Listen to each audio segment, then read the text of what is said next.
Vegeta and Nappa have joined the Galactic Team.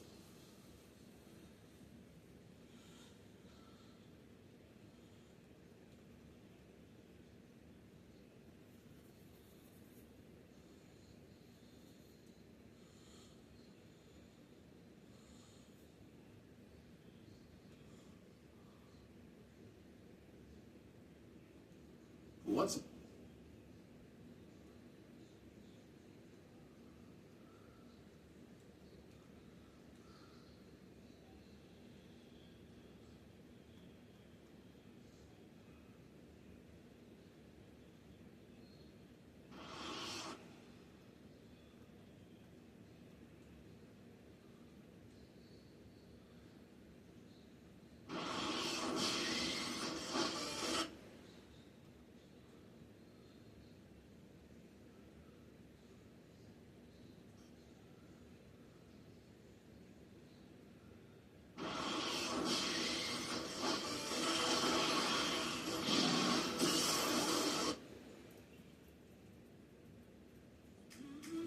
So, this week, Domino's large two-topping pizzas are just $6.99 each.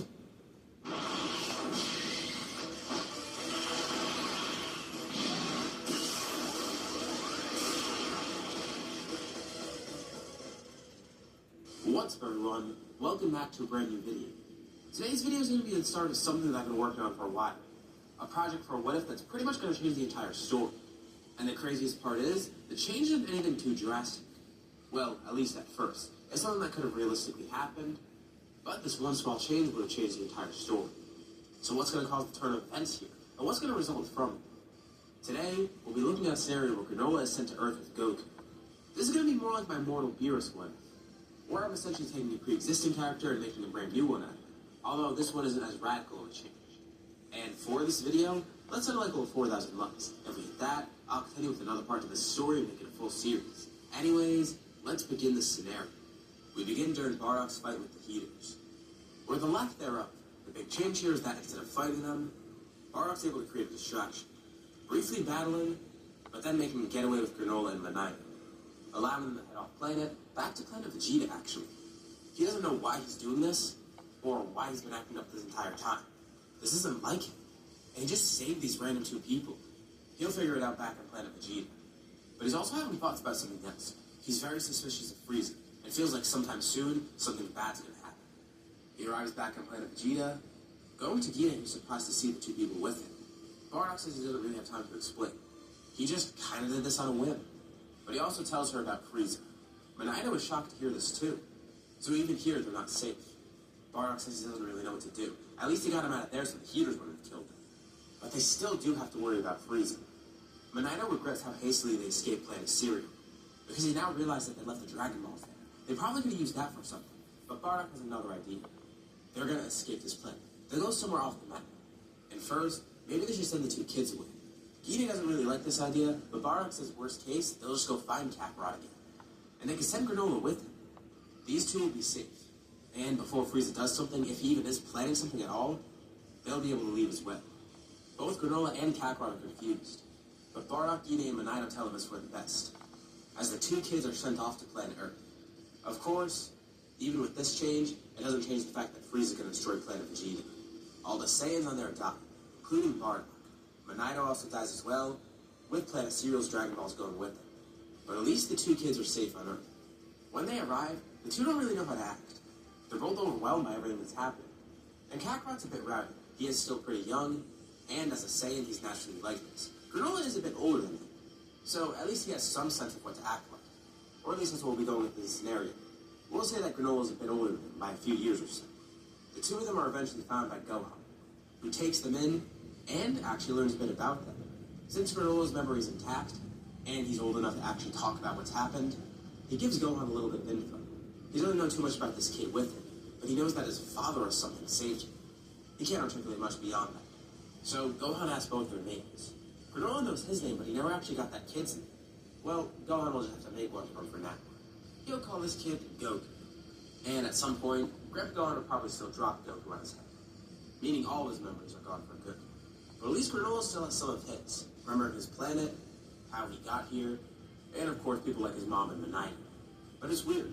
Goku lost all of his memories. And at first, Granola isn't really too fond of it. I mean, the Saiyans did destroy their people. But he realized that this kid could be different. And he remembers. It is the son of the Saiyan who saved him. Not to mention, Minato went along with him too. Maybe he should try and protect this kid. And as the two grow up under Grandpa Gohan, Granola starts to feel more of a connection with Goku. There is some big changes here with them growing up. Even though Goku doesn't know his name Kakarot, he does know a little bit about his history, and does know that he's a Saiyan. And of course, Granola knows he's an alien too. But with him being here, it actually helps a bit with Goku's training. Under Gohan's guidance, he's raising two students. And Granola has some really weird abilities. He also does know a little bit about ki control. He's seen his people use ki like that all the time. And he doesn't really have a good grasp of it yet. But at some point he is able to showcase it, meaning Goku would probably showcase it earlier on too. Also, Goku's probably going to grow up smarter than normal. The reason for that is, Gohan's not going to die. At some point, Goku would probably transform into a Grade 8, and both Granola and Gohan try everything in their power to stop him. But Granola's able to see something pretty interesting. He sees a vital point in his tail. With no other better options, he cuts off Goku's tail, making him de-transform back into his base. Of course, the tail does grow back later on, but the two of them realize whatever that power was, it probably came from that tail. Granola saw those Grade Apes on his planet too. So it's something that all Saiyans can do, but something that Goku doesn't have control over. But with how strong the two kids are growing, Gohan decides at some point they should probably visit Roshi. That would really help with their training. And the two of them are sent there pretty early on. He's intrigued. First of all, he learns that these two are aliens, but he also sees their innate potential. They'll definitely be interesting as students, and he can't wait to see what they'll be capable of. A lot of time passes. The two grow closer and closer. Although they're not biologically related, Granola does view Goku as a younger brother. They've grown up together. And Goku has ties to his former life. The last time he saw Minato was when he and Goku departed Planet Vegeta. But Goku's also a symbol of his new life here on Earth. Of course, Goku lives a much more carefree existence. He does know about his people, but doesn't really care for them because he doesn't really remember them either. That connection isn't as strong like it is with Granola. But the two grow a bond, not just as brothers, but as rivals too. At some point, under Roshi's training, they get a visitor on the island. It's Bulma, looking for the Dragon Balls. And yeah, they remember hearing about this. But wait a second. The more Granola learns about them, the more he realizes. These are just like the ones on Planet Sirius, the ones that Minato made. Does that mean there's possibly a Namekian here too? Well, no one knows for sure, because no one even knows what a Namekian is. So, it looks like Granola's just gonna have to figure it out later on. But, both of them are intrigued. They go on the hunt for the Dragon Balls with Bulma. It seems pretty fun, and it'll give them some real training. Or at least they think so. All the threats they encounter aren't really that strong. With how powerful these two are right now, nothing in their way can stop them. Not even the Pilaf King. They also do meet people like Yamcha, as well as Chi-Chi Nox King, and the journey is much easier than it was normally, as well as being much faster, meaning Bulma gets the Dragon Balls, and she makes a wish for an unlimited supply of strawberries. So that's the first arc done with. From here, the two try to hone their skills even further. Granola is still a bit ahead of Goku. He knows the skills of the Cerealians and all, and he's practicing what he's best at. He works on sniping more, although it's weird. There's no other Cerealians here that he can practice with. So, he ends up making his own style of fighting. He actually studies earthen-based snipers, who use actual weapons instead of ki, which is weird, but he takes inspiration from it, which is why his design looks like this. For this design, I took a lot of inspiration from Metal Gear Solid, because Granola's working on stealth a lot, trying to incorporate that within his style. Also, as a further Metal Gear Solid reference, he's gonna have a pet here. A pet parrot, actually. Why? Because of the reference. There's no other reason, really. Best part is, his parrot's name is Oatmeal. And it's nice for him to have a pet. Also, Oatmeal kind of acts as a spotter for him sometimes. He trains him like that. As well as training Oatmeal to act as a decoy, mimicking different sounds. He utilizes this whenever they hunt for food. Something that he does a lot in his training, just in practice for. But even with this kind of rudimentary training, he does still train on Orochi a lot too, with more formal training. And eventually the two of them meet Krillin. Again, Granola is still ahead of him, and a bit older too. He's probably around the same age as Bulma. And he has kind of an unfair advantage against the two because he's also taller than them, by a significant amount too. And this comes into play during the 21st World Tournament. The three students all enroll, as well as Roshi as Jackie Chan. And Roshi's concerned that one of his students will win, which wouldn't necessarily be a bad thing, but he doesn't want it to get to their heads. But for Granola, it might not be that big of an issue. He's much more mature, it seems. He's more so concerned about how Goku will react if he wins. Oh yeah, and since Gohan's here, he's probably going to end up joining the tournament too, just to see how his two adopted sons are performing. The final ends up being Granola versus Goku. and Granola's intrigued to see how his little brother is growing. Although, he does end up winning the fight, and Roshi's glad. The two both seem content. And Granola's definitely not going to get ahead of himself, getting cocky about winning or whatever. He already knows he's advantaged. He's an alien after all. He kind of knew going in that he would win. And Roshi does tell him, he's not infallible. Just because he wins this tournament doesn't mean he can't be stopped by anything. Roshi's known for a while. Granola's a good influence on Goku. And actually, vice versa applies too. Goku makes Granola a lot softer. He is kind of shut off from the others, given how he grew up and all, and the fact that he's not actually an Earthling. And even though Granola does have an air of confidence around him, he holds his family and friends really close. Specifically Gohan and Goku. In order to practice more sniping, Granola continues studying the snipers here on Earth. He ends up spying on the Red Ribbon Army, actually. They seem pretty powerful. And, of course, as an army, they're going to have people like this. But he can only do this for so long. At some point, he will be noticed. But it's good timing, too. Because now, the Red Ribbon Army is mobilizing, trying to gather the Dragon Balls for themselves, beginning their journey for world dominance. One day, while studying them, Granola is spotted. But their weapons are useless against him. He never even thought about it like that. So, he begins attacking the army, realizing they're a threat. But this might be a little bit too much for him. I mean, he's alone right now. Does this mean he's going to take on the entire army alone? Well, not necessarily. Goku can tell something's going on with Granola. He hasn't come back home in a while, so Goku goes to check up on him. And as Granola fights the Red Ribbon Army, Goku arrives on Nimbus, jumping down from the sky, beginning to fight alongside Granola. Together, the two take on the entire Red Ribbon Army, and the army realize they're at a disadvantage now. Somehow, these two alone are taking on their entire troops, so they're going to need to send in the big guns. Their strongest soldiers, like Blue, for example. But even he's not enough for them. Thankfully, they still do have an ace up their sleeve. Mercenary Tao. He might actually be a match for these two. As the two continue fighting the army, something strange happens. They see what looks like a tree or something flying in the sky, and a man jumps off of it. He doesn't even say anything, but Goku and Granola immediately know that he's a threat. Tao rushes towards Goku, landing a powerful attack, and knocks him away, and Granola then tries to attack. But Tao counters him, and the two clash. Goku gets back up, recollecting himself, pulling out his power pole and using it to fight. If they were alone, Tao could have probably won. But with the two of them fighting together, he knows he needs to separate them. So he focuses his attention on Goku, who actually has a tough time fending him off. But Granola jumps in front of him, telling Tao to stay away from his little brother. If he wants to fight, pick on someone his own size. And Tao tries to attack with his tongue unit, which is weird, but Granola sees what he's doing. He's trying to go for vital points. He instantly recognizes what's going on here. Alright, if Tao's gonna do that, Granola could do that too.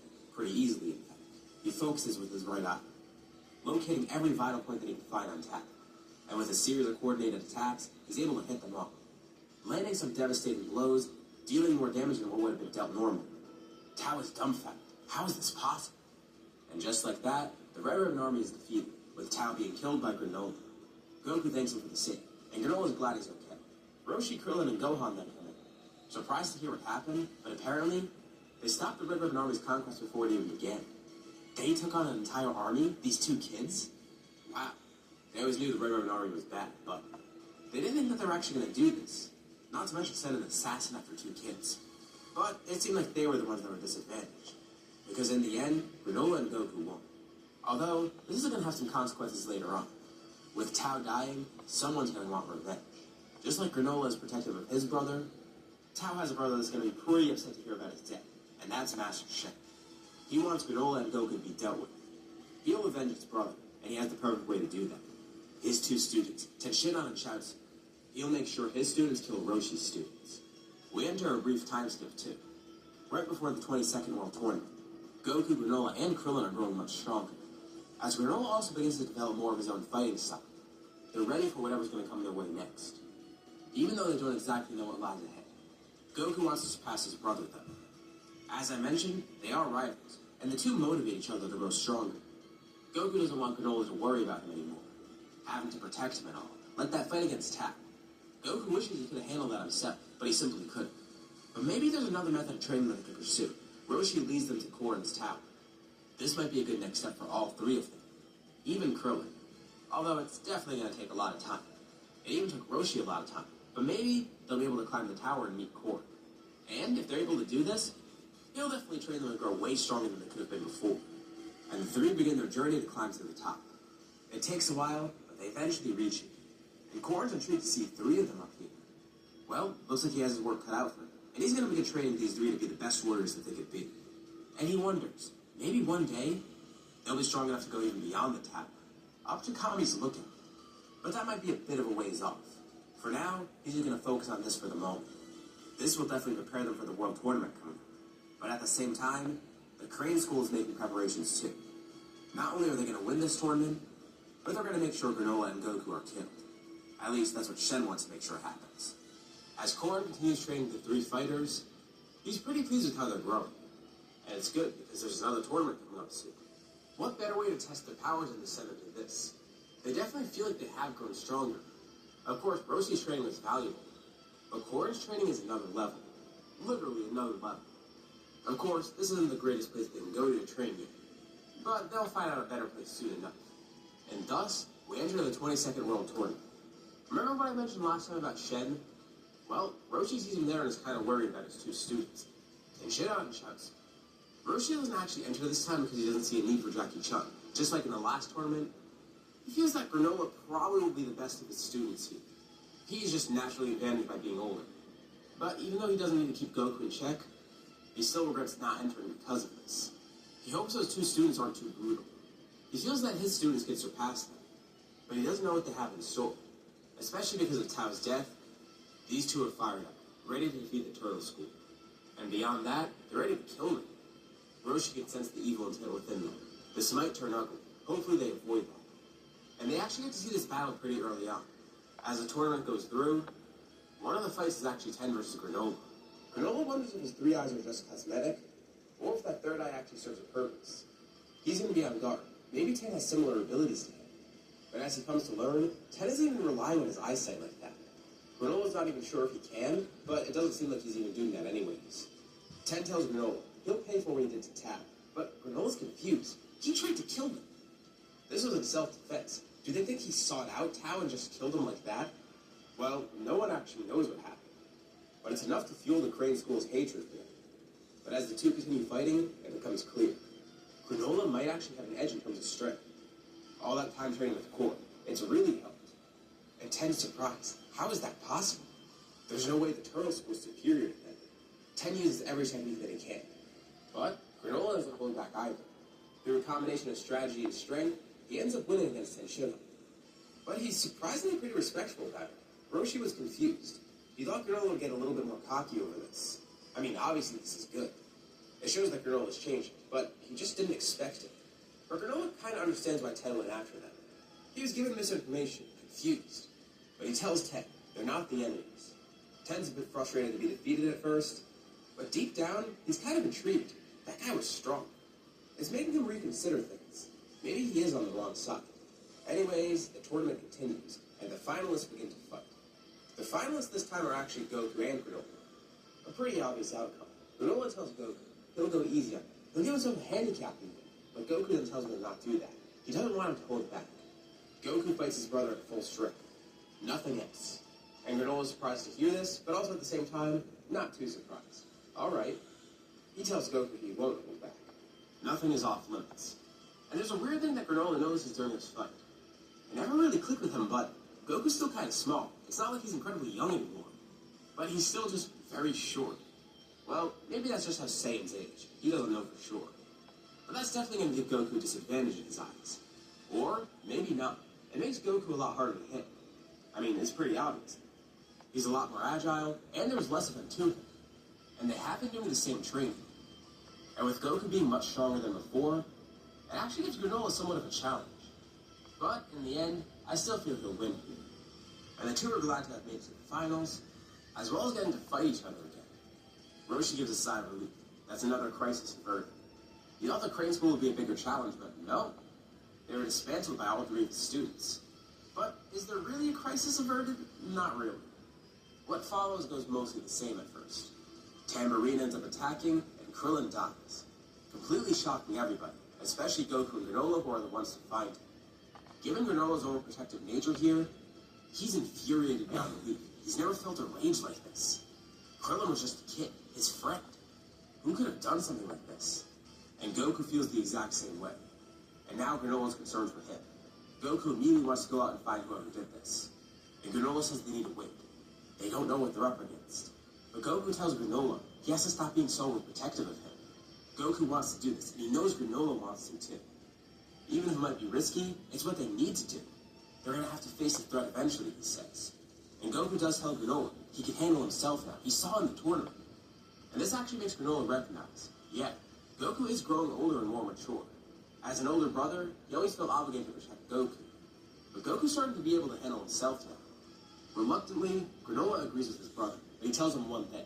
The only condition is that they need to do this together. And Goku's fine with that. He was expecting it to be like that anyways. The two of them feel the same rage. Honestly, it would be weird if Granola didn't say that. They go off to fight Tambourine. As for the rest of the group, things go normally for them. Oh yeah, one thing I kind of forgot to mention. Don't worry, Yamcha is still involved. I feel even though he has less connection to the group, at some point he'd want to hone his fighting skills more, and it might lead him to the Turtle School. Not that he's too important right now, but he's there. But as for Goku and Granola, things go much differently. Well, it's pretty obvious. Granola's there, first of all. But Goku's actually stronger, too. They find Tambourine, and they're able to actually defeat him. And now begins their journey to defeat the rest of King Piccolo's kids. They meet Yajirobe along the way. But the greatest part here is, Goku's never put out a commission. With the two of them fighting together, they're able to actually take on all of King Piccolo's kids. At least the ones they could find. That's what they're trying to do right now. Trying to locate everyone and protect all their fighters from being killed by them. But in their haste, they completely forgot. What's happening with the rest of the group? Hopefully they're okay. I mean, they should be okay. They could probably fend for themselves. And there wasn't really anyone else in the tournament besides Yamcha. There's no reason to target people like Roshi and Bulma because Roshi wasn't even in the tournament this time. And obviously Bulma wasn't. But there's also those other people in the tournament too that they need to protect. They probably won't be able to handle themselves. And they wonder, what about Ten and Chaozu? Ten was pretty strong, but not strong enough to defend against this maybe. Well, who knows? Hopefully things are going okay. And they realize they should probably stop this journey and actually go link up with the group again. Granola calls for Oatmeal, telling him to go find Roshi and the others. They can't really sense anything right now, but thankfully with Oatmeal, they might be able to find them. Goku also calls for Nimbus. He's going to search around too. And Granola goes his own way, with the three of them splitting up kind of. But Oatmeal tracks Granola down again, and Granola launches a blast in the air as a beacon, signaling Goku to come back. Goku swings by, extending his power pole for Granola to grab onto. It's weird, Granola can't really ride the Nimbus cloud. But this is the workaround they found. Goku rides up top, dangling Granola below. Maybe someday he'll be able to ride it. It seems he's not as pure-hearted as his brother. Weird. He wonders why. But it's already too late. As they're flying over there, they see Shenron in the sky. Someone summoned the dragon, and they can only assume the worst. They arrive and see King Piccolo, and no words are exchanged. Immediately, before King Piccolo even knows they're there, powerful and accurate blasts of energy come down from the sky. He's regained his youth by now, so thankfully he's able to deflect them. But they do kind of hurt. They were aimed at his vital points. They weren't just random blasts. And he sees Granola drop down from the sky, with Goku then descending as well. He tells them they're far too late. He's already achieved youth, and they're not going to stop him. And they look around and see the carnage. Roshi and Chaozu are both dead. And nearby, Ten's there, but he's starting to wake up after being unconscious. The two brothers can't believe what they're seeing. They were enraged before at Krillin's death, but now, Roshi and Chaozu too? Not that they know Chaozu too well, but Roshi, obviously. And Chaozu's just an innocent bystander. In response to seeing this, the two of them power up. An amazing amount of ki collects within them. They scream in unison and attack in unison. It actually kind of catches King Piccolo off guard. Granola is able to land a powerful kick, aiming it so he flings King Piccolo into the forest. This is where he's going to thrive. This is where he's going to win this fight. Granola's practiced stealth, and he's going to use that to his advantage here. He and Goku fight very well together, and this way they can utilize combo attacks. King Piccolo looks around, ready for anyone to attack. Goku jumps from the treetops, kicking downward towards Piccolo. Piccolo's about to deflect it, but then a sniper shot hits his arm, and one in his back too, stunning him. It allows Goku to get a direct hit in his face. Then jumping back up into the treetops, disappearing. Granola then jumps out of the bushes. Piccolo tries to counterattack again, and the powerful one hits him in the face, allowing Granola to hit him right in the vital point. The two of them are using hit-and-run strategies, with Granola also utilizing his sniping and stealth. But then, surprisingly, Piccolo sees someone else stumble into the forest. It's Ten Shinhan. He wonders what he's planning to do. But Ten simply performs a solar flare, saying nothing else. King Piccolo is blinded. Ten yells out, "Now's the time to attack." And Granola and Goku hold nothing back. They both converge on King Piccolo's location, And with him blinded, they take advantage of it, attacking with all their might, basically seeing no resistance. Ten's gonna try something. He wonders if maybe he could pull off the Mafuba. It'll be tough, but it could work. He tells them to just weaken King Piccolo for him. Keep him at bay so he can prepare. The two continue the barrage of attacks. And right before the blindness wears off, King Piccolo faintly sees something. He sees the two brothers in front of him, launching a massive Kamehameha. A Brotherhood Kamehameha launching him up into the sky.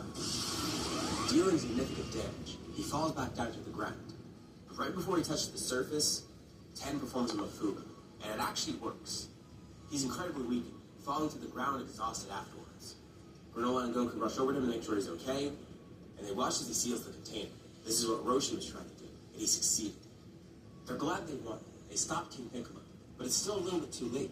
They're friends, they're dead, and the Dragon Balls. They're gonna have to wait another year for them. Well, no. Ten tells them that's not actually the case. He noticed before, the Dragon Balls turned to stone. And Granola realized that can only mean one thing. Shenron's probably dead. Ten didn't see it, but he assumes the same as well. King Piccolo probably killed him. So now, they have a new conundrum. They don't know what to do next. But they are pretty injured. Ten thankfully got the least of it.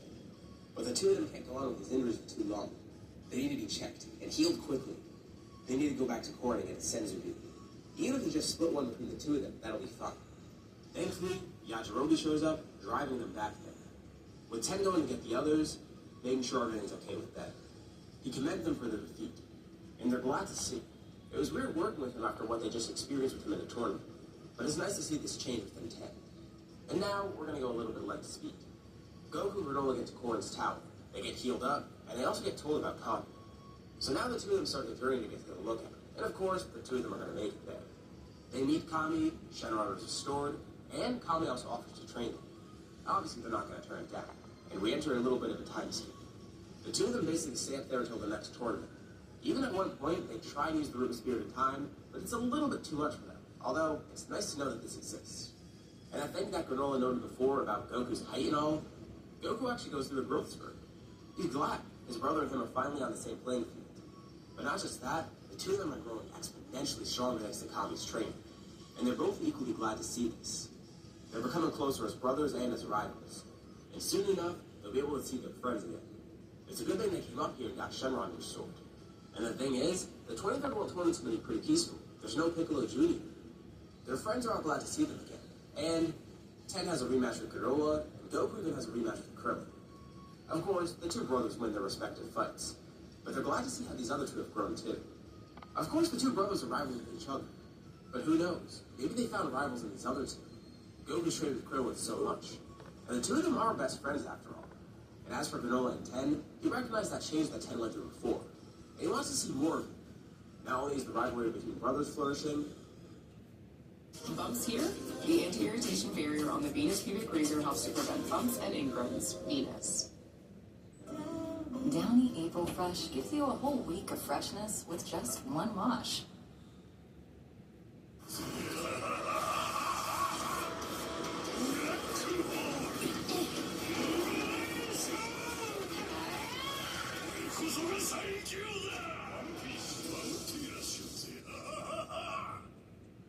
With Popeye's new $5 fave menu, you can get this, or this, or this, or... At Grand Canyon University, we believe in equal opportunity, and the American dream starts with purpose. But between their two external rivals, oh yeah, of course, Chi-Chi's still going to oppose to Goku. And it gets Bulma thinking that maybe she missed the boat with Goku. Kind of like she did in the original story. But there is another opportunity in front of her that maybe she's going to take this time. And I'm not talking about Yamcha. This time she's not going to fall. It's someone she's kind of thought about for a while, but not really like that. Mainly because of Yamcha. And then we get to the final battle. A battle between the two brothers. And Granola doesn't even try to hold back this time. He knows that Goku wants him to fight his full strength, and Granola wants the same. And now, the two of them are actually pretty close to even. He's surprised that Goku's grown so quickly, but that must just be how Saiyans grow. So Ceruleans are growing pretty strong too. As we see Yuba's series, because that's an assumption that I'm going to make just to keep him at the same strength as Goku. And Granola didn't have a huge amount of potential in the main story anyways. It wouldn't really make sense to not do that. Ceruleans seem to be pretty powerful. But in comparison to Saiyans, we don't know too much. Although here, the two of them are around the same level. Goku's grown quickly, Granola's growing quickly. And Goku even tries to use Granola's own tactic against him, hitting vital points and all. Of course, he can't do it as effectively. But Granola commends the effort. It's kind of funny to see.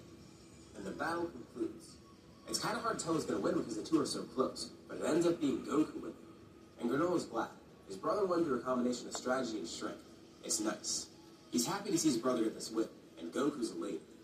Goku goes off with his new fiancée, and now the rest of them go on with their own lives. And we see another bit of a time skip. This time, though, Goku's more connected with the group because Granola's there, as well as Grandpa Gohan. He's going to want to see them a lot more often. And soon enough, Goku and Chi-Chi actually have a kid. And also over this time skip, remember what I mentioned with Bulma? Well, she ends up dating someone that she's friends with and pretty close to, actually. Someone that she's known for a while, and has proven to be mature unlike Yamcha. Bulma ends up with Granola, actually. And each brother is glad for the other. They've both grown incredibly strong. They have great friends, great relationships with their partners. And Goku's even married with a kid now, who, of course, he names after Grandpa Gohan. They even have a big reunion at one point, which ends up getting planned. Granola and Bulma are waiting at Kame House, awaiting Goku's arrival. Krillin's there, and even Ten showed up. By now, Bulma's even expecting a kid of her own. So soon enough, we'll see that. And they can't wait to give the news to Goku. But Granola notices something weird. With his stronger eye, he sees very far away. There's something in the sky that appears to be a spaceship. At first he thought it was a meteor, but there's a ship coming towards Earth. He's a bit concerned, not knowing what it is. And not too long after, that ship lands. Raditz has arrived, ready to retrieve Kakarot. Goku gets to the island, ready for the reunion. And instead of everyone being happy to see him, they're a little bit concerned, especially Granola. Goku's wondering why everyone's acting like this. And Granola explains. He saw a spaceship approaching Earth, and from what he could tell, there was a power on it, a pretty strong one. The reason he was concerned too is because the space pod looked familiar. He remembered, back on his planet when the Saiyans arrived, they used similar space pods. Goku needed to tell what Granola's implying, but that makes no sense, the Saiyans are dead. Granola told him he was the only one that survived, and Granola said that's what he thought. This might not be that, this might be something else. But the space pod is even the exact same one that they arrived in. And Goku then senses that power. It's coming right towards them. It definitely feels malicious. And before they can even decide whether or not they should go check out the power, that power comes right to them. It's Raditz. He is another Saiyan. But how did he find him? How did he survive? And why is he here? Raditz is a bit confused too. He knew Kakarot was here, but who's this other guy? He clearly doesn't look like an Earthling. And Raditz tells them who he is. He's Kakarot's brother. Okay, wait, that might be good because remember what Bardock did? That was Goku's father. He saved them. Maybe Raditz is here for a good purpose? And the more he talks, the more they realize that's not true. It's so weird. How is he acting so different from Goku? Goku is such good nature. Even Bardock, with his flaws and all, he at least did make some right choices towards the end of his life. Granola only has assumptions of what his life was like before him. But Raditz, he just seems like a normal Saiyan. Alright, well, if they don't want to join him, he's going to have to force them to join him. Specifically Kakarot. He doesn't care about anyone else. He grabs on to Gohan quickly and flies away, telling Kakarot that if he wants his son back, he'll have to kill a bunch of people and bring them to Raditz. Both Goku and Granola launch towards him. And quickly, Raditz throws Gohan up into the air, sticking both of his hands out, launching beams at each of them, flinging them far away into the ocean. He catches Gohan and then flies away. Granola immediately calls for Oatmeal to try and track down Raditz. But Goku says there's no need for that. Gohan had a Dragon Ball in his head. They just need to use the Dragon Ball ring. Angrily, he calls for Nimbus. Everyone else on the island tells him to be careful, but Goku says it'll be okay. He'll save Gohan. He has Granola on his side too. And Krillin even offers to join along.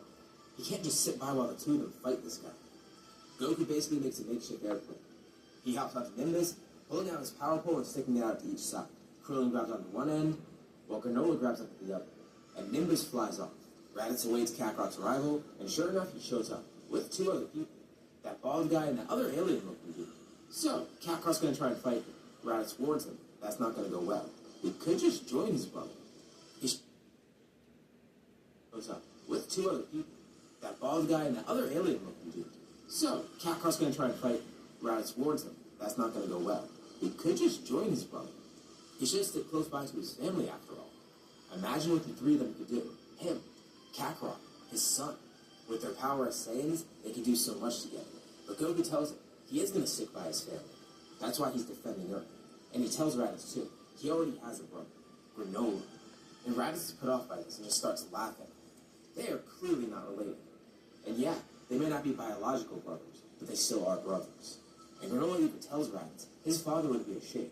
Raditz just laughs even more, as if Granola knew his father. And Granola asks Raditz, how does he think he got here with Goku? Goku confirms it too. Raditz is annoyed, just getting angry. That's not true Saiyan's nature. His father did that? That was just a moment of weakness for him.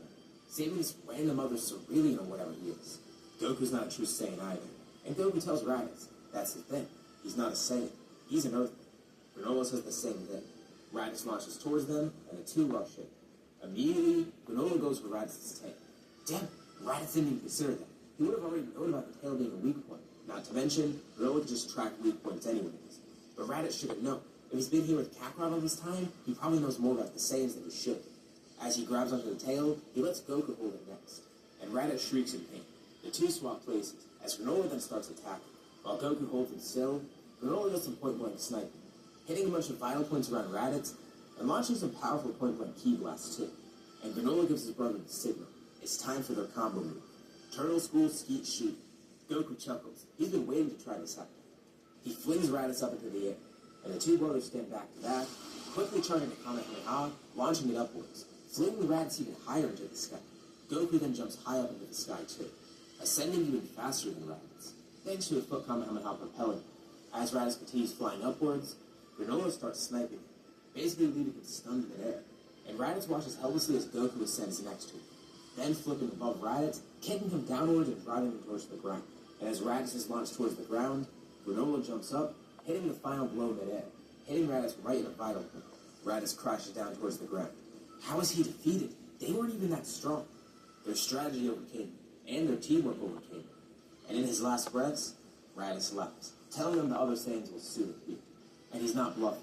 Thankfully, the Saiyans don't know the Dragon Balls this time because no one mentioned them around Raditz. Vegeta and Nappa are actually going to retrieve Kakarot. Considering the fact that they killed Raditz, and there's another alien here, they both seem strong.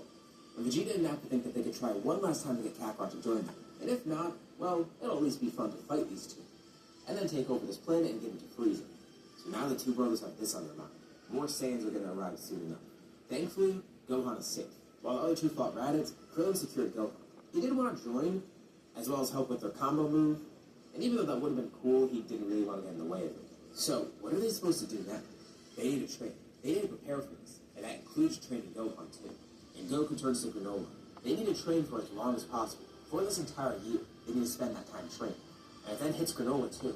If it's an entire year that they're going to be gone, well, he has a kid on the way soon. And if they're going to be training Gohan too, after seeing a little bit of his latent power, he kind of wonders, what would it be like for his kid? A hybrid Cerealian. It's interesting to think about, but if anything, this serves as more motivation for Granola.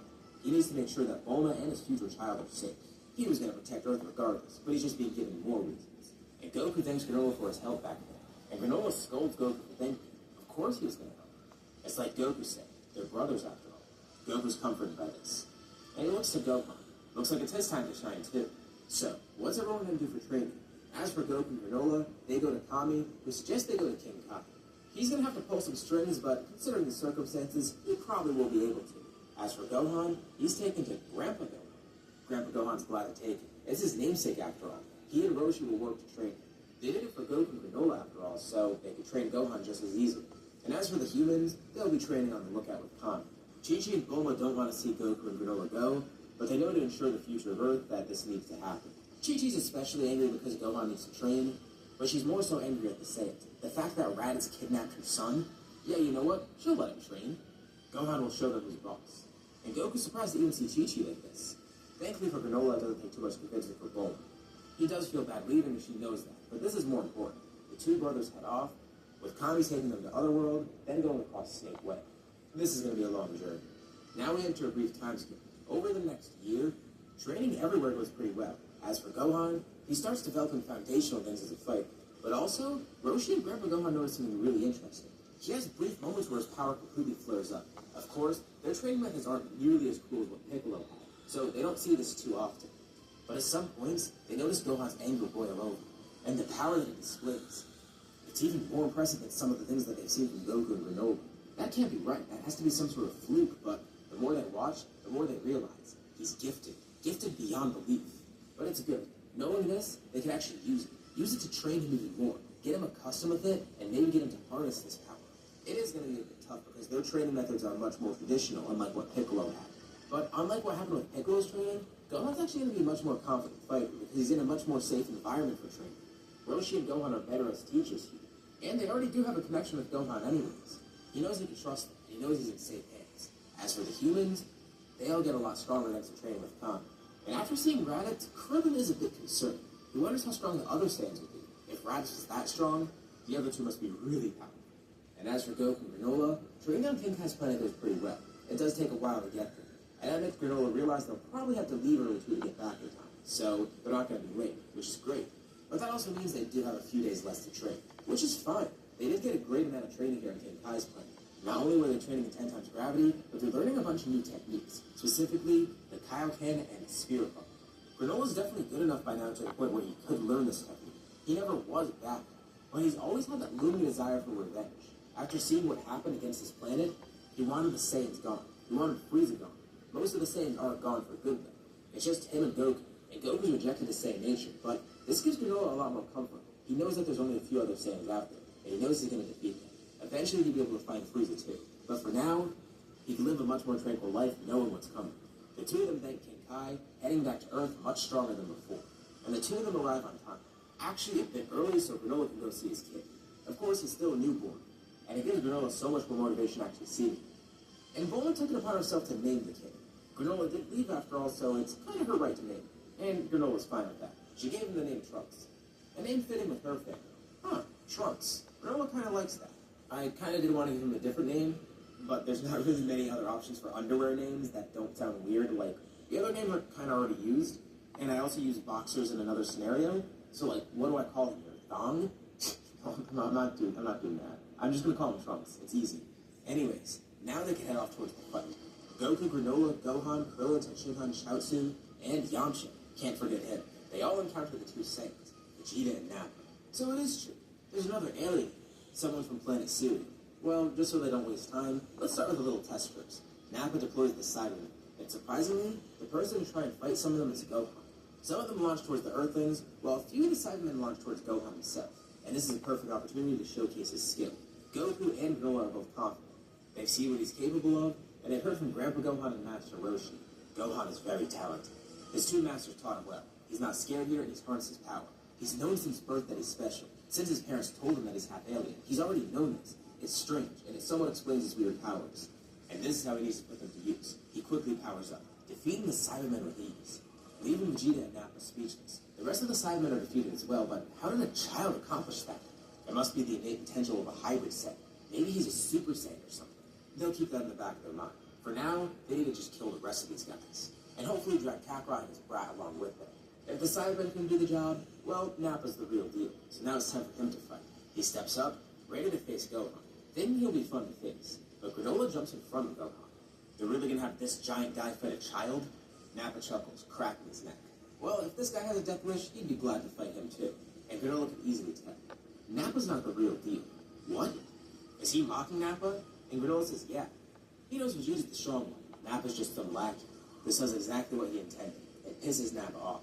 Nappa launches towards Granola, and Granola quickly powers up. Vegeta's scouter goes off. His power level, over 10,000? If this guy is this strong, how strong is Kakarot? No, this has to be a fluke, but it isn't. Before Nappa can even land an attack, Granola lands his own, hitting a vital point, stunning Nappa completely. He then knees Nappa in the stomach, sending him flying up into the air. Granola locks his two hands together, forming a finger gun with 2 fingers from each hand. He charges a massive blast, launching a shot as if he's firing an actual gun. It hits Nappa head-on, exploding in air, leaving nothing remaining. They killed Nappa that effortlessly.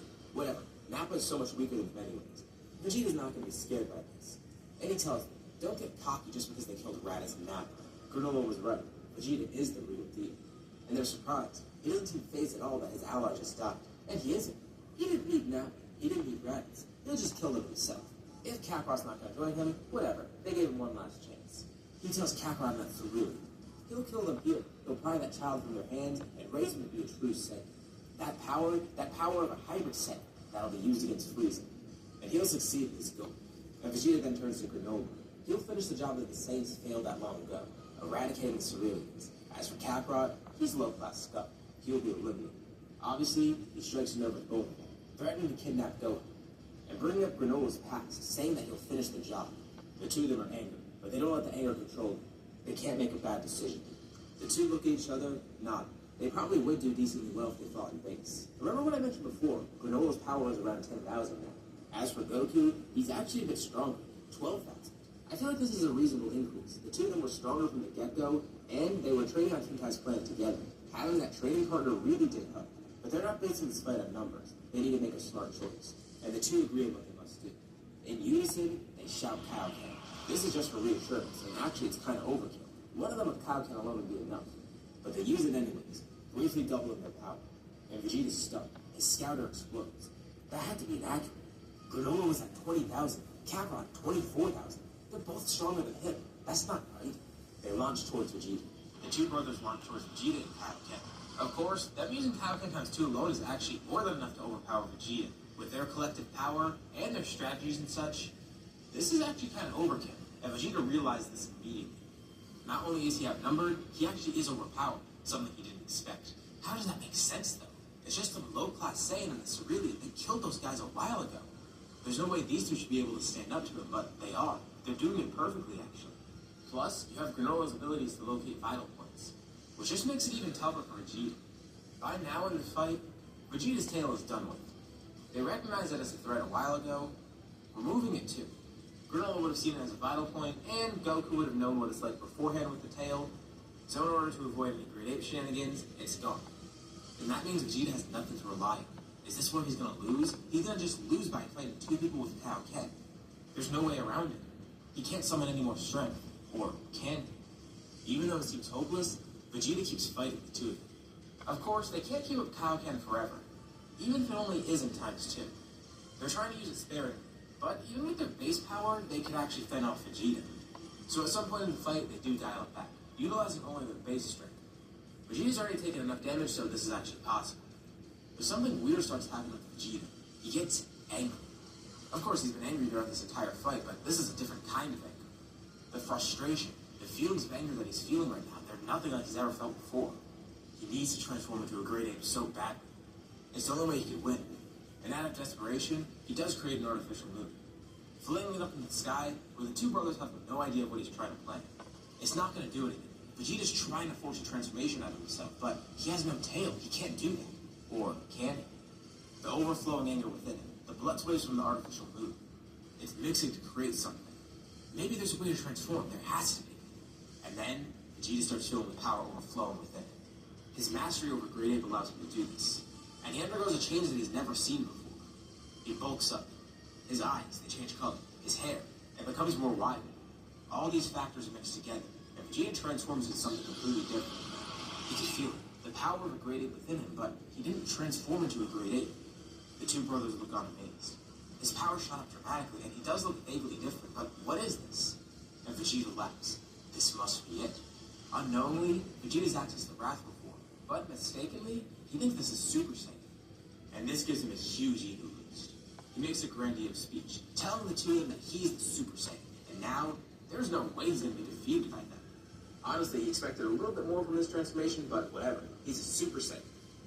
And that makes him a lady.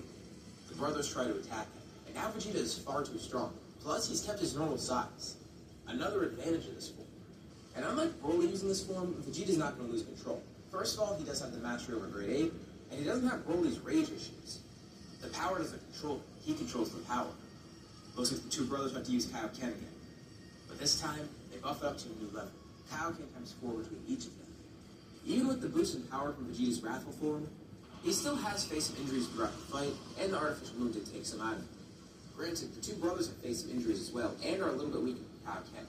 But the results here aren't going to be as clear-cut as you think. With Vegeta's handicaps and such, it doesn't make it a clear path to victory for him. It's actually a lot more even of a fight than you'd expect.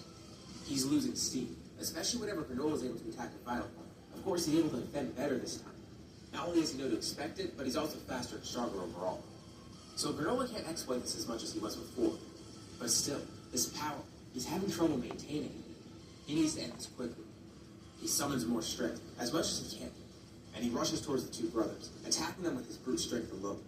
No key attacks, nothing. He just begins pummeling the two of them to the ground. but a massive blast is launched from nearby. It hits Vegeta in the back, and he barely feels it, but he still turns around. Shinhan's there with Kikoho. And in the nick of time, Vegeta hears something behind him, jumping out of the way as a Kienzan flies by. Krillin's there, and Vegeta sees something in the sky, Yamcha, descending downward with a kick. He's about to deflect Yamcha's attack, and then another blast hits him from somewhere else. It's Gohan. This isn't doing much damage, but the humans and Gohan have distracted him, and it leaves a small opening for Granola. Quickly, he sticks a hand down, hitting Vegeta right in the vital point in his neck. The two brothers collapse out of exhaustion with Kaioken, as Vegeta also collapses out of exhaustion, running out of steam from Wrathful, and facing the effects of this attack from Granola. Vegeta is now unconscious, and the rest of the group has to decide what to do with him. Goku and Granola can't move, so Gohan and the humans decide to take charge. Ten wants to kill Vegeta, and the other humans concur. It's the logical choice. Vegeta tried to kill them, so why not get rid of him? He checks around for approval, and Goku is the only one to speak up about it at first. He tells them that wouldn't be right. That would make them no better than him. Not to mention, Vegeta's unconscious right now. That'd be a dirty move. He's not a threat at the moment. And Granola hesitates, wanting to kill Vegeta too, but he ends up agreeing with Goku. Goku's judgment may be better here. Granola says he's biased. He can't make the call because he knows that he has his own internal biases against Vegeta. And this might cloud his judgment. He leaves it up to Goku. And Goku says Vegeta knows defeat. That's all that matters. And they can defeat him again if they need to. They did it once, they could do it once more. Plus, their advantage right now. He's unconscious and injured. Get a couple Senzu beans, and he won't be able to stop them. Wait, what's Goku saying? Well, he has a little bit of an idea, but he's not too sure how well it'll go.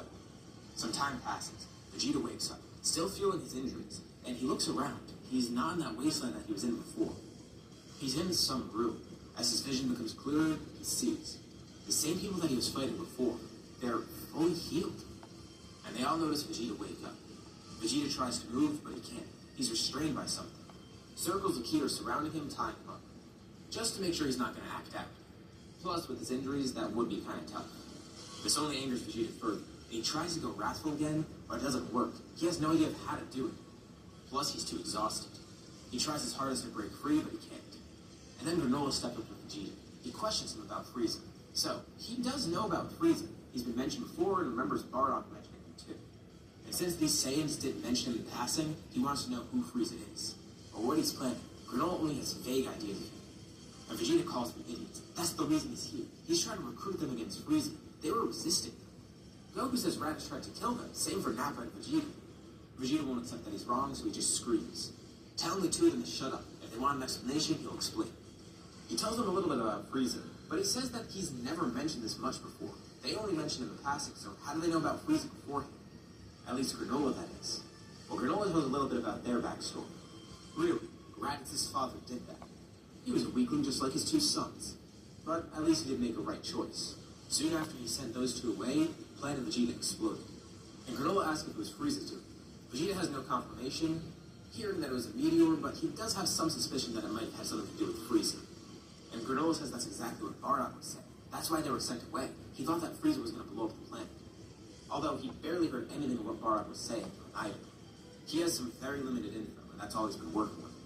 And Vegeta explains some more. That Cerealian genocide, Vegeta had nothing to do with it. He was just using it as an excuse to get Granola angry in the fight. But he explains more about Frieza and how he commanded the Saiyans and such. And Vegeta comes to a pretty interesting conclusion. They want Frieza dead too, don't they? Well, Goku doesn't really care. At least it's not personal for him. Not compared to Granola or Vegeta. But knowing that he might be a threat to Earth and that he does seem strong, Goku does want to fight him. Granola definitely does want to kill Frieza, in an attempt to get revenge at least. And Vegeta says that's good. They have some common ground. He could immediately tell. They kept him alive for a reason. All he wants is Frieza dead. He honestly didn't care if he had to wipe out Earth or whatever, but if they're going to join him, he sees no reason to kill them. At least that's what he says. They don't know if they can trust Vegeta. He could just be bluffing to get out of whatever restraints he has. And Granola's kind of on the fence, but given what happened with Goku, maybe Vegeta could have a change of heart. He doesn't know what the Saiyans are like, and he doesn't know if Goku's an exception or an example. Maybe Vegeta could have a change of heart like him. But like he mentioned before, he doesn't want to leave this choice up to Goku. Goku's matured a lot more, and Granola's promised to stop policing his younger brother. So, why not let him make a choice here? He seems like he's a well-informed one. And Goku looks to his brother for approval. Granola says if he thinks it's the right choice, then they'll go along with it. And Goku smiles. He knew that Granola would agree. They're going to let Vegeta go. But they promise Vegeta, if he tries anything, this time they won't hesitate to kill him. But now that they know part of why Vegeta was here, plus his main goal overall, they think that they could work towards something together. Maybe they could defeat this Frieza guy. And it's kind of weird for Vegeta to watch this, how brotherly these two are. They're not related at all, but they still act like they're actual brothers. More so than any other Saiyan would, because Saiyans don't really care about their family in general. What a strange situation, but whatever. That power that they utilize, it should be good enough. Plus, that hybrid Saiyan right there, he's probably pretty strong. Vegeta witnessed some of his strength during the battle, and at least he has some control over his power thanks to Roshi and Grandpa Gohan. Not to mention Granola's abilities too. But most importantly, Vegeta mentions the fact that he's a Super Saiyan now. That'll be enough to defeat Frieza, at least once he actually knows how to access Super Saiyan. Clearly, this form doesn't require his tail anymore, which is great, and Vegeta had to be primed and ready to transform to actually use it. So maybe it has something to do with that. He'll figure it out eventually. But even with all this collective strength, they might need a little bit more. Vegeta needs to heal up, obviously. And that requires them to trust Vegeta to not pull any stunts. Goku does have one idea for training. They need to use high gravity. That worked pretty well in King Kai's plan. And Vegeta mentions, yeah, the gravity here is pretty weak. No wonder they're so much weaker than they should be. Vegeta says more gravity definitely would help. Luckily, Granola knows exactly who to ask. He goes to Bulma, and she says, yeah, she could definitely whip up a machine that could do that.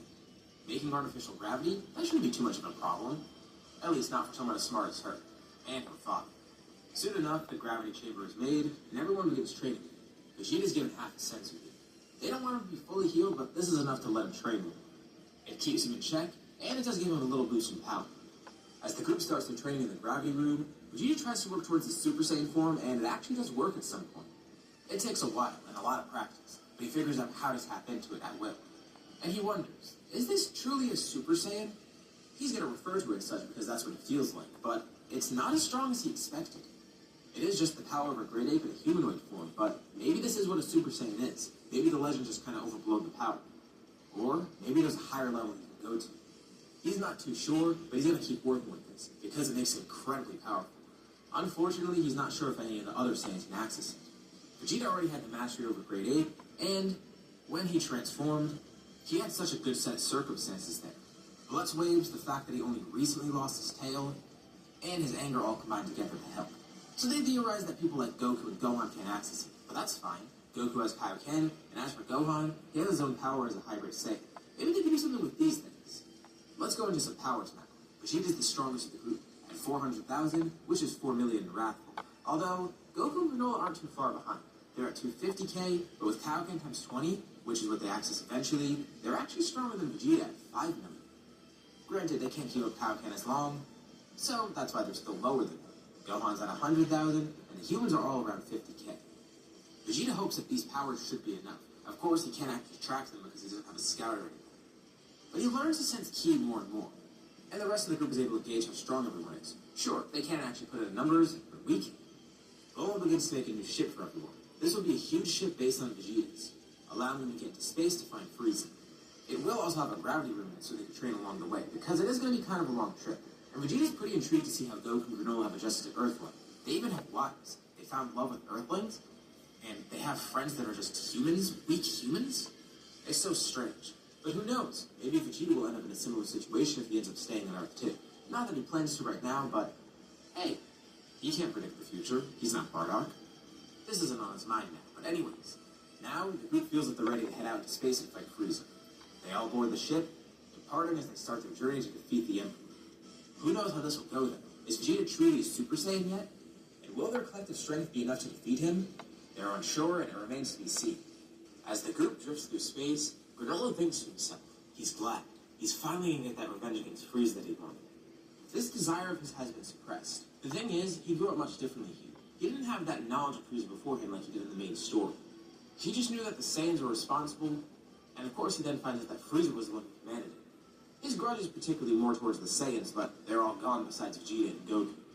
And a few others spread about that he doesn't really know about, but that's besides the point. Now Frieza is his main focus. He could finally do it. Get revenge for all of his people. And Vegeta's pretty much thinking the same thing. Despite the two of them being so different, the two have some similarities. And Vegeta expresses the same thing. Although, Granola still doesn't really trust him yet. Not fully, at least. But after this, they can go their separate ways and they'll never have to see each other again. The only thing that makes Granola actually go along with this is the fact that Vegeta wasn't actually present on his planet when everyone died. He can't really hold it against Vegeta if he wasn't there. In that case, he'd have to do the same with Goku. But either way, he just wants to get this over with. They'll be doing a good thing for the universe, and they'll be doing a good thing for him. He'll finally get this off his mind. He'll live a life of peace. He won't have to think about this ever again, hopefully. The group continues their training throughout space, and soon enough, their ship heads towards Frieza's planet. The army on the planet looks out, confused. That's a ship that they don't recognize. They immediately mark it as a threat, and as soon as their ship lands, they're surrounded by Frieza soldiers. Vegeta steps off and simply sticks out a hand, and with one blast, they're all eradicated. The entire planet is on high alert, and with it being a Frieza Force base and all, they have no shortage of soldiers. Goku turns the spaceship into a capsule and keeps it on it. He doesn't want to get destroyed in the process. And an all-out battle with the Frieza Force begins immediately. This is the first time that they actually get to test their strength in combat after all this training. And against the Frieza Force soldiers, they see how strong they truly are. Vegeta comments, these guys weren't strong to begin with. But everyone, even the weaker parts of the group, they're fighting with relative ease, taking out multiple soldiers without even trying. But he tells them not to get too ahead of themselves. There's still stronger people lurking about, especially Frieza himself. As the group plows through the entire army, Frieza eventually does get word of it. But they've already made significant progress. Zarbon and Midoriya are dead, and the Ginyu Force have been called in, but they're not even here yet. All the strong fighters are gone, so that means Frieza himself has to step in. He doesn't really want to get his hands dirty, but he's angered. So, maybe it would be better to do so. They should die by his hand. It would make him pretty happy. But who exactly is attacking him? As Frieza steps out, he sees. And he can immediately tell. This is definitely what Vegeta's doing. He sees Vegeta at the front of the group with two other people that look like aliens. One of whom looks like a Saiyan, and one looks like a Cerulean. That makes no sense then. He thought all the Saiyans were dead, same with the Ceruleans. But no. Ah well, he doesn't mind having to finish the job here and now. Especially because they're giving him a reason to. Granola's acting smart here, and immediately he wants to go in for the kill with Frieza. Vegeta commented that he might be stronger than he puts on. And that makes the group worry. They know Frieza's powerful, but if this isn't the extent of his power, Granola thinks it would be best to stop him before he gets a chance to transform or whatever. Without even saying anything, he lunges in towards Frieza, attacking him. And Frieza's shocked. This guy's strong. And Granola, of course, is making use of vital points, too. He tries to stun Frieza. And right away, he's able to make some progress. Frieza's there, helpless to fight back. He's being hit in vital points, basically paralyzing him mid-fight. Granola then sticks a finger out, ready for the kill. And right in the nick of time, there's a distraction. 5 space pods laying nearby. And for a split second, Granola looks away. Frieza's barely able to move, but he taps a foot on the ground, launching himself backwards. What the hell is this guy's power? Had the Ginyu Force not gotten here in time, he would have been killed, something that he didn't even think would be possible. And this just pisses Granola off. They got in the way of his opportunity. The Ginyu Force jumps in, and before they even have a chance to pose, Granola shoots 5 well-placed sniper shots, killing each of the Ginyu Force in one hit. Goku's amazed at how fast he's working. He knew this was a big thing for Granola, but he could tell, from his actions alone, it's way bigger for Granola than he ever thought. And Vegeta could see it too. They have the same bloodlust. Granola's has been suppressed, but now that he knows the true enemy, it's been unleashed. And Goku's a bit concerned. He hopes this doesn't get to his head. They've dealt with this before. He knows Granola's a good person, but he's never really seen the side of him, not for a while at least. But this has always been a part of him, and the one way to get rid of it is to get rid of Frieza. But much to their surprise, this gives Frieza enough time to start transforming. He begins powering up. And Granola tries to jump in and attack, but Frieza whips him away with his tail, mid-transformation actually. He doesn't go to his second or third form, he jumps right to his final form. He can tell these guys mean business, and this guy, this Cerulean, he might be a little bit too powerful. At least for his first, second, and maybe even third form. He's not too sure. Maybe his third form or second form would be enough, but he doesn't want to try it out. He wants to be sure that this guy will die. And he comments on it. He commends them. They almost had him, but it's too little too late now. Thanks to the Ginyu Force, even if they only just accomplished dying, they saved Frieza. They did exactly what they were supposed to do. And he tells me, he doesn't care how strong their group is, what weird techniques that Cerulean's using, or how strong Goku and Vegeta are. It won't be enough now. This final form, this is his true power. But Vegeta is just as confident. He tells Frieza, he has something that he might be interested in. Oh? What does he mean by that? Vegeta says he hasn't seen the full extent of their power either. Specifically, his. He starts powering up, with his power increasing tenfold. And Frieza's actually a bit taken back by this.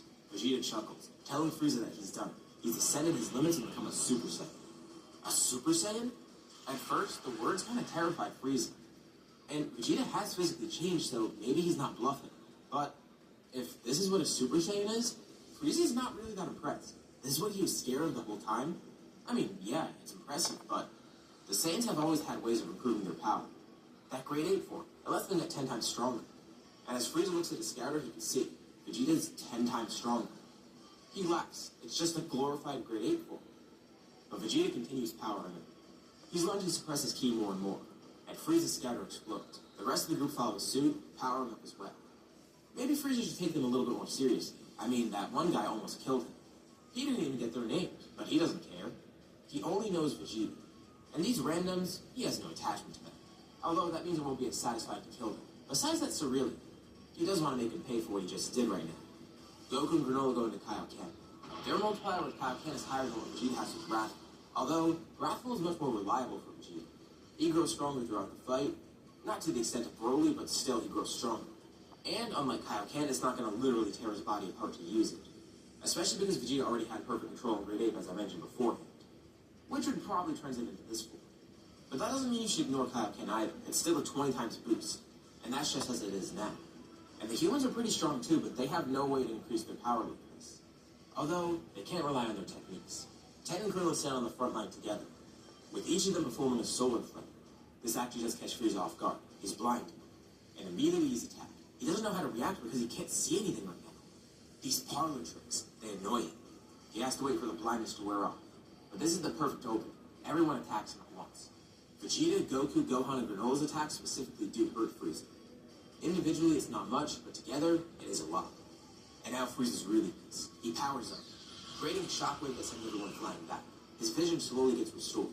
At first, he focuses on Vegeta. This is his doing. So he tries to fight Vegeta alone. And Vegeta comes to see his power, even with Wrathful, is not enough to face Frieza as he is right now. And Frieza's not actually holding back anymore. He's buffed up considerably. They angered him to the point where he pulled out his 100% power. Normally he wouldn't have done this, but with their tactics, it made Frieza so mad that he decided he wants to kill them in the most brutal way possible, and the only way to do that is to use his full power. Once again, he does commend them, saying that no one's ever forced him to go to this level, let alone his final form. But if they truly want to see how terrifying he is, he'll be glad to show them. Unfortunately for him, he already is a bit injured thanks to Granola. He landed some pretty critical hits, and transforming doesn't just heal that immediately. That's still going to translate over no matter how strong he is. But his strength is still more than enough. With one single punch, he knocks Vegeta completely unconscious. He's driven deep into the ground, with a massive crater forming, and everyone unsure what would actually happen to him. Thankfully, they can still sense his ki. He's alive, but he's gone unconscious and detransformed. With one attack, Frieza defeated him. This is going to be bad, really bad. Something that hits Frieza in the back of his head. It feels like nothing, though. He turns around, and he sees Yamcha's Spirit Ball. What, is this his ultimate attack? Frieza actually laughs at this. But Yamcha smirks. Just another distraction. Ten and Krillin step in once again, doing another solar flip. Frieza shrieks. He fell for it. Blinded again, this leaves another open.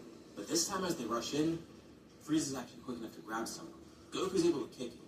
But Frieza grabs his leg just before it stops making contact with him. He can't see who he grabbed, but he doesn't care. He tells the group he'll make an example out of whoever this is. Whenever his vision clears, he'll be glad to see the face of whoever this is dying. He slams Goku to the ground, repeatedly actually. The others try to attack Frieza again, but he just uses Goku as a weapon, swaying Goku at them, and continuously slamming him to the ground. Goku powers up the Kaioken even more, but he can't escape Frieza's grasp. Quickly, he tries to charge a Kamehameha, launching it point blank at Frieza, but he just tanks it completely. Gohan is enraged beyond belief. He jumps in too, trying to attack Frieza. He gets a small rage boost in power, but even that doesn't seem to be enough. And Frieza grabs onto him too. His vision continues coming back. And now, he can vaguely see. In front of him is the Cerealia. Once again with the finger aimed at Frieza, launching a blast as quick as possible. Frieza's vision comes back, but then it disappears in one of his eyes.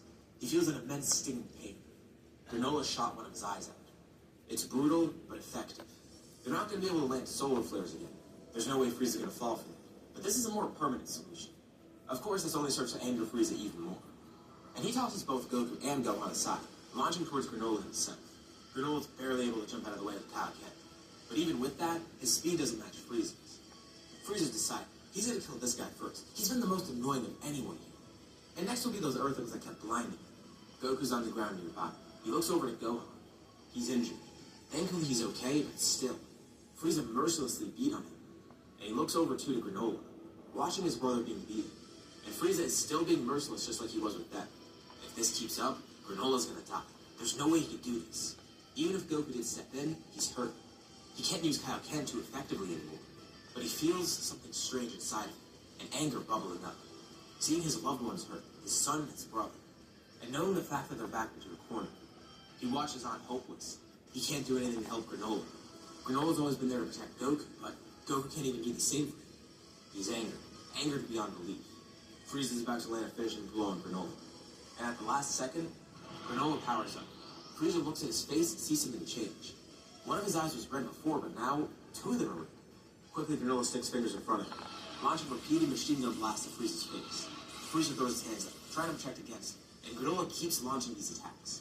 They hurt more now. And he also aims at Frieza's vital points. But just as Granola awakens, someone else does too. A massive power surges nearby. A brilliant golden light fills the area. Slowly, Vegeta starts to climb out of his crater, now having regained consciousness. And the first thing he sees there, well, it's the real Super Saiyan. Goku's standing there with golden hair. The first thing he does is pick up Gohan, bring him to the humans. He tells them to watch Gohan for now. He's gonna help Granola.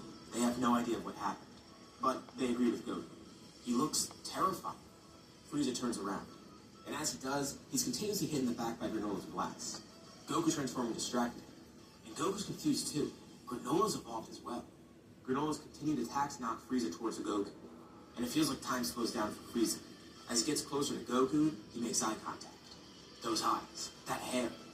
With one attack, one powerful punch aimed downwards, Frieza is driven right into the ground below. He looks up weakly. Standing above him is a Super Saiyan. And Granola walks over too, with 2 red eyes looking down at Frieza. And the brothers look at each other, not even saying anything. But they share a smile. Both of them have evolved. And they're glad that they could do this together. Now, Granola's power boost isn't as significant as Super Saiyan. Celebrate one-of-a-kind people with gifts that say I get you. Etsy. Morning. Cough? Congestion? All in one and done. Use the next Kickstart. Headache? Better. Mucinex gives a morning jolt of instant cooling sensation. Also, try Kickstart Severe Congestion and Cough. Tax Act is designed to help you get your taxes done. Let's get them over with. What I love to keep in my locker is my Old Spice Fiji body wash scent of palm tree and coconut and 24/7. Franklin University makes it possible. At Franklin University, our success begins with yours. But he also powers up in a Kaioken on top of him. And the 2 brothers decide. Just like Granola wanted to do before, they're going to finish this off as quickly as possible. Once again, it's time for the signature move, Turtle School Ski Shooting. Goku grabs Frieza's tail, spinning him around with immense speed and flinging him up high into the atmosphere. As he throws up into the sky, a shockwave is created from him going so fast. And the rest of the group can't even keep up with him. And within an instant, it's over. Both Goku and Granola are moving so fast. They just see blurs of golden and red light, followed by a massive explosion. And the 2 brothers land back on the ground, calm. They power down, looking at each other and then at the group. They smile, giving a thumbs up. They defeated Frieza, together. Now being victorious, the group could finally head home. There's one thought that stays in their mind. If Goku's the true Super Saiyan, what's that form that Vegeta had?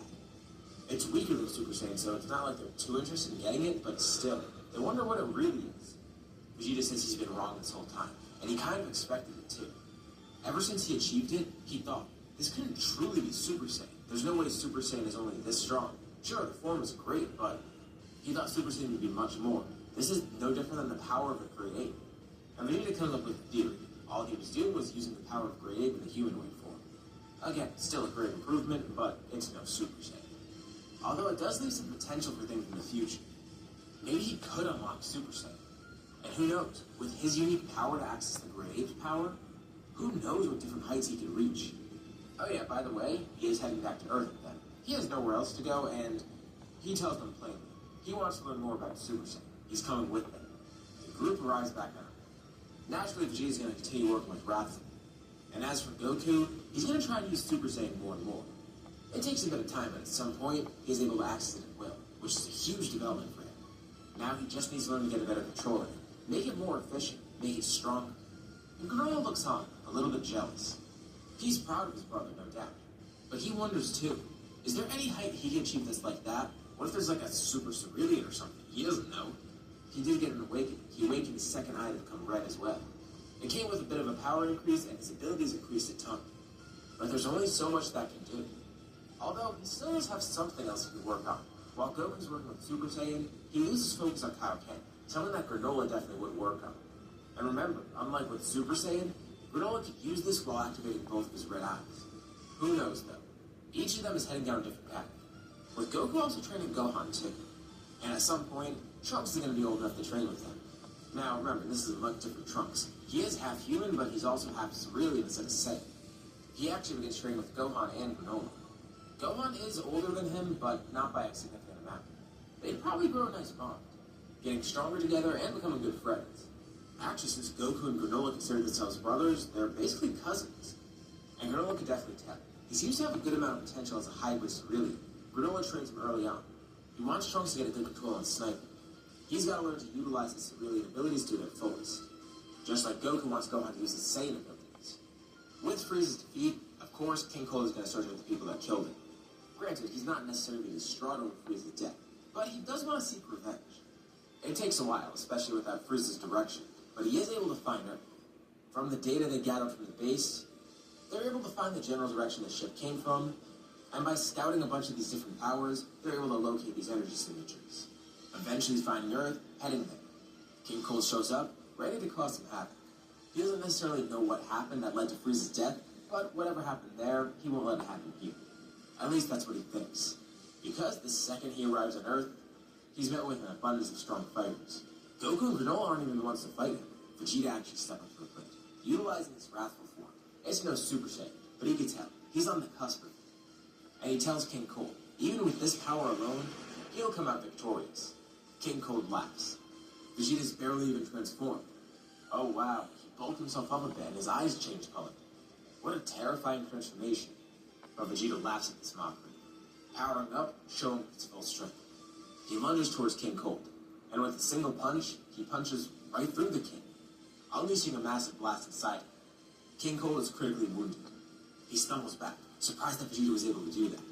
He looks down at the gaping hole in his chest, and he looks up trying to look back at Vegeta, but he's gone. He then hears Vegeta behind him, only hearing the words Big Bang attack. Before he can even turn around and see what's coming towards him, it's already too late. King Cold is eradicated just like that. And Vegeta's content, very content. Frieza's dead, he got to kill King Cold himself, so that's even better. Plus, even though Wrathful's no Super Saiyan, it's still pretty fun to use. He's got an amazing control over it. It doesn't have the stamina issues that Kakarot's having with Super Saiyan. That doesn't mean Vegeta's not going to pursue Super Saiyan. He still is going to. It's just that he's not going to forget Wrathful in the process. As you could probably tell, a lot of things are changing so far with how this part of the story is beginning. There's no time traveler here. And there's a few differences that I do want to cover. Well, for one, Goku is not going to have the heart virus here. Now, there's two theories as to how he got it. Obviously, there's people that say he got it from Yardrat, but there's also the theory that he got it from how he grew up as a kid. He did grow up in the woods, basically like a wild animal. And I usually use that explanation for why he got the heart virus. But here, neither of those happened. Grandpa Gohan lived the entire time, and Goku never grew up like a feral animal, basically. And he never did go to Yardrat either. Neither theory would apply here, so he never got the heart virus. Meaning, Goku's pretty much fine. But there is another elephant in the room. The androids. They are still being developed. But again, as you could probably guess, things are going to go very differently here. Another big change is Cell. With no time travelers, Cell's not going to show up from another timeline. But he still is being developed here.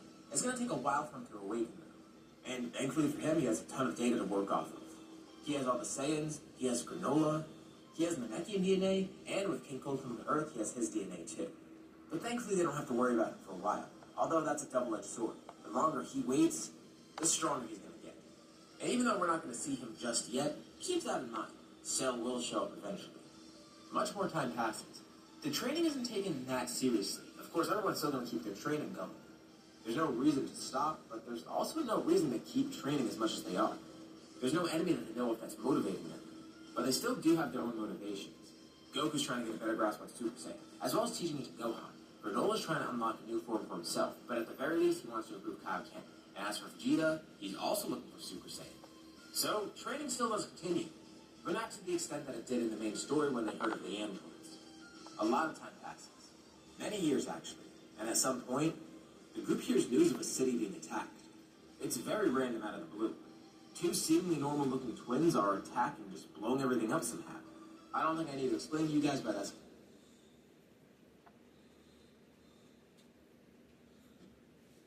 Definitely unlocked the fort, and this will be the perfect opportunity to showcase it. He powers up, which actually surprised the two androids. They weren't aware that Vegeta had Super Saiyan, but it doesn't matter. They'll be able to kill these guys. It won't be too bad. The three of them face the androids, and the twins start showing off more of their power. The fight gets more intense. Granola didn't want to use it right away, but he even has to activate Kaioken, which he can use at much higher levels now. He has it up to times 40, which is very stressful, but it's still a thing, so he wants to utilize it. It's a powerful boost, but a risky one.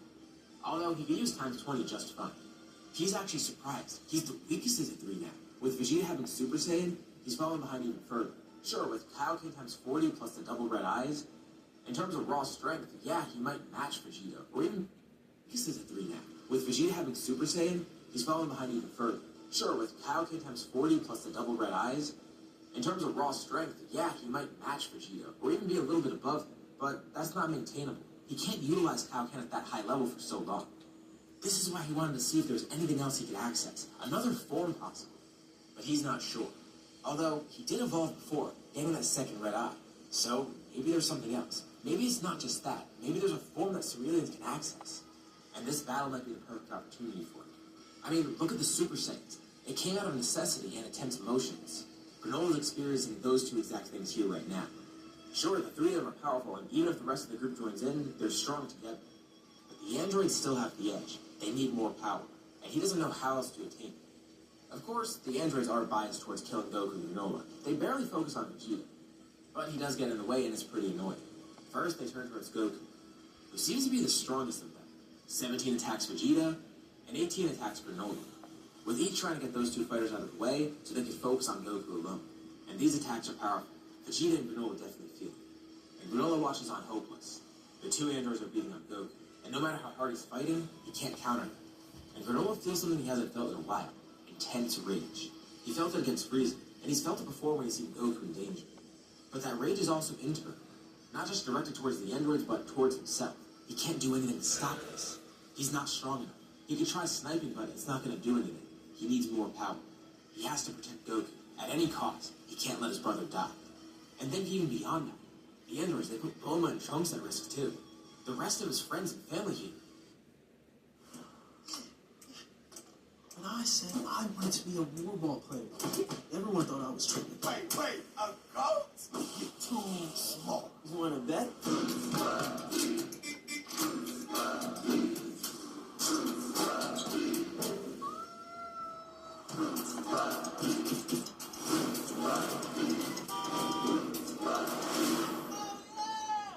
Night. Goat, rated PG, exclusively in theaters February 13th. Switch to TurboTax and file your own taxes free in the app if you didn't file with us last year. Just file with TurboTax Do It Yourself by February 28th. Download now. Tide's boosted for school lunches. It's cleaner, whiter, brighter, and fresher.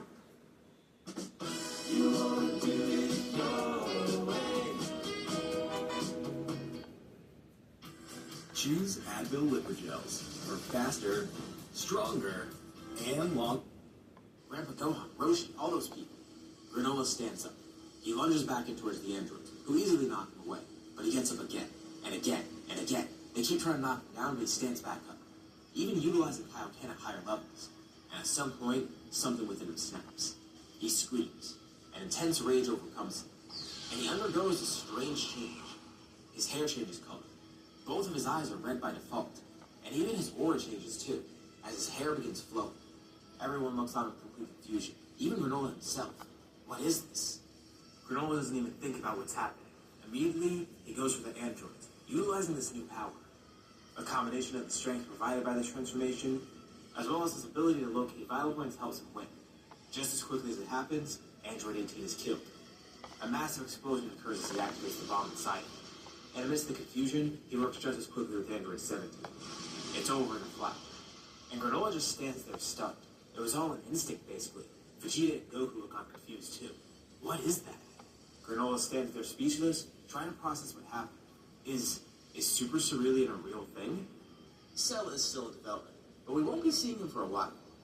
In the future timeline, he awakened years after the androids were defeated, so even if we pushed back his arrival and made him awaken earlier, it would be a little too early, so don't expect him to come around until Super. Although that should be an obvious hint of who the last villain of the series will be. Don't forget about it, though. Following the battle with the androids, Granola wants to learn more about this form that he unlocked. It essentially seems like his version of Super Saiyan, so he just called it Super Cerulean. Of course, I know this isn't actually a thing in this. Granola wants to learn more about this form that he unlocked. It essentially seems like his version of Super Saiyan, so he just called it Super Cerulean. Of course, I know this isn't actually a thing in the story. Well, at least at the time of recording. For all I know, he could get this form in the story. I'm recording this in May, so I don't know. Maybe it could happen. But I want to even the playing field story. Well, at least at the time of recording. For all I know, he could get this form in the story. I'm recording this in May, so I don't know. Maybe it could happen. But I want to even the playing field of it. And his Super Cerulean form is actually probably better than Super Saiyan, because it also has his double red eyes alongside it. Something that actually does exist as an awakening for Ceruleans. And as Granola works more with this form, he realizes how much it enhances all of his senses, and worked against the androids, obviously, allowing them to locate vital points for the bombs and activate them. Which is part of the reason he defeated them so quickly. But also, all his other senses besides his vision are better. Well, his vision is better too, but he could also track things he couldn't before. His hearing, his smell, his taste, his touch. And of course, in battle, some things like taste aren't really going to matter too much unless you're Tau. But a lot of the other stuff could really help him. His enhanced sight and hearing allows him to pick up on things that he couldn't pick up on before. Subtle movements that allow him to predict what people are about to do. This is also combined with the speed boost that he gets from getting this form. So it allows him to react to things a lot more quickly and predict things before they can even happen. But what about the Saiyans? Well, Vegeta's not really attached to Earth, and he wants to learn more about Super Saiyan as well as Wrathful. And instead of having the desire to stay here, he's actually going to go out in space just on his own. He says he'll return to Earth eventually, but for now, he's going to do his own form of training. Maybe he could find some answers out there in the solitude of space. Really, it's just Vegeta being overdramatic and being Vegeta. But also on this journey out in space, he does think he could find some things out about himself. Specifically the two forms he has. Maybe an awakening to them. Plus, there is somebody that he wants to meet up with out there. It is a long shot, but a while ago his brother was sent away. 4 also being too weak. I mean, Kakarot was pretty weak. And he grew up to be very strong here. Who knows? Maybe Tarbal's incredibly powerful, so Vegeta's gonna seek him out. He can acquire that same brotherly bond that Goku and Granola have. Although that's not his main purpose for seeking Tarbal out. He wants to train with him. Maybe he's powerful. As for Goku and Gohan, and eventually Goten even, their normal training continues. That's another huge change here. Goku didn't die during that arc. Soon enough, Gohan would be able to unlock Super Saiyan, but Goku and Gohan still want to go beyond it. As Goku continues training Gohan with his form, he realizes there's evolutions of Super Saiyan that he can utilize. Grade 2, Grade 3, Grade 4 even, eventually when they master it. But this doesn't seem to be the end of it. For all they know, they could even evolve Super Saiyan further. And of course, Goku has some great training partners. Besides Gohan growing a lot stronger, he still does have Granola, the person he's trained with for a while. The two of them can grow off each other. Granola can keep working on Super Cerulean, improving that in whatever way possible, and Goku can continue to evolve Super Saiyan. Years and years go by, leading up to a brand new tournament that's been announced. Of course, everyone here would love to join the tournament. Gohan still does meet Videl, and she's the one that brings this up to him. And once Goku and Granola get word of it, of course they want to join. It should actually be more interesting this time. Not just because of how strong everyone is, but actually, yeah, because of how strong everyone is. In the older tournaments, there weren't too many people that can contend with Goku and Granola. Granola even reaches out to Tenshinhan to see if he wants to join. And of course, Krillin ends up joining too. So besides the two of them being able to fight each other, they're going to be fighting their older rivals. And there's also Gohan on the tournament, plus some other strong people too. So it might not be as much of a wash as it originally was. Even Trunks are joining. Remember, Trunks is a very different person here since he's half Cerulean instead of being a half Saiyan, and Granola's his father, not Vegeta. But most importantly, he was born a lot earlier, and he's actually closer to Gohan's age than Goten's. He's even going to be joining the tournament. Unfortunately, he hasn't unlocked Super Cerulean, but he's on the path to doing so. Not earlier, and he's actually closer to Gohan's age than Goten's. He's even going to be joining the tournament. Unfortunately, he hasn't unlocked Super Cerulean, but he's on the path to doing so. The tournament begins and immediately chaos ensues. At first, the chaos isn't too bad. It's just people being completely washed by the Z fighters. But then the real chaos begins once Gohan steps up to the plate. As Granolla's watching, he notices something strange. Remember how I said he could pick up on movements before they even happen? Well, that's occurring here. He hears someone shift their muscles as if they're ready to attack. And using his red eye, he's able to locate it. Actually, he activates both of them, just to make sure he can find out whatever's about to happen. By the time it occurs, it's already too late. He tries to launch a blast, sniping whoever's about to attack Gohan. And it does hit someone. Spopovich jumps in front of the blast while Yamu attacks Gohan. There's a massive explosion from the attack, and in the aftermath, they see Gohan getting his energy drained. Shin and Kibito's plan worked, and now, Yamu returns back to Poppy's ship as quick as he can. Granola's about to attack him again, same with Goku, but then Shin and Kibito stop them, revealing who they are, what's happening, and why they shouldn't kill him. At least, not yet. Spopovich weakly gets up. Granola then launch the attack to kill him, just to paralyze him. And as he stands up, they all try to get info out of him. But he laughs at the idea that they could defeat Bobby. And he's not going to tell them anything. He jumps up, trying to fly away, but before he can, Granola effortlessly snipes him out of the sky. He honestly thinks this is kind of a stupid plan. Same for Goku. I mean, they could have followed Spopovich, even with Granola stopping him. They didn't need Gohan's energy to get absorbed. These guys are having a pretty bad first impression, especially with them being so weak in comparison to everybody. They probably won't even be able to do anything against Boo if he is an issue. And the concerning part is they actually get a lot of energy. By this point, Gohan has Super Saiyan 2, same for Goku. And he hasn't really stopped training, so he's probably stronger than he is in the main story. Which means Spopovich and Yamu, or at least just Yamu, got a lot of energy. So they need to work quickly and get to the ship. And by the time they get there, they encounter Deborah. And once again, Granola's scent is kicking. Hearing something that's about to happen before it happens. Deborah launches a sneak attack on Kibito, but Granola's able to protect him, jumping in front of the Kai, trying to strike one of Deborah's vital points. And he's able to do this, but at the same time, Deborah is able to launch his blast. With the two of them attacking each other at the same time, point blank. Granola tells him to head into the ship.